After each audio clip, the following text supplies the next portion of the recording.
Hi friends, చూడండి ఈరోజు మేము శనగపిండితో బజ్జీలు వేసుకుంటున్నామండి. మన శనగపిండితో రకరకాల బజ్జీలు వేసుకోవచ్చు. మీ ఫేవరెట్ బజ్జీ ఏంటో మాకు కామెంట్ చేసి చెప్పండి. ప్రస్తుతానికి అయితే మేము బ్రెడ్ ఉంది, బ్రెడ్ బజ్జీ చేసుకుందాం అనుకుంటున్నామండి. జీలకర్ర, పసుపు, కారం, సాల్ట్ మొత్తం ఈ 3 ఐటమ్స్ దీంట్లో వేసేస్తామండి. వేసేసుకొని కొంచెం మేతి వేసుకోవచ్చండి.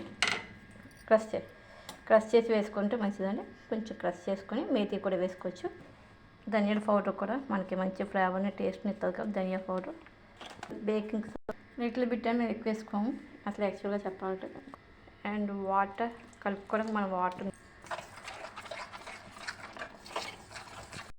ఇప్పుడైతే బ్రౌన్ బ్రెడ్ తీసుకున్నామండి. మనకి ఇంకా దాన్ని అయితే స్లైస్ కింద కట్ చేసుకోవచ్చు. కట్ చేసేసుకొని మనం బజ్జీ అయితే వేసుకుందామండి. చూడండి, మనకి ఇలా టిప్ చేసి దాంట్లో టిప్ చేసుకొని ఇలా ఆయిల్లో వేసి మన బ్రెడ్ బజ్జీ బజ్జీ అయితే వస్తుంది కదా. మనం 2 బజ్జీలు తీసేద్దామండి. ఎందుకు 2 బజ్జీలు తీసేస్తాం చూడండి. ఒకటి చూడండి, మన బజ్జీ అయితే అయిపోయిందండి. వేడి బజ్జీలు టేస్ట్ చేద్దాం.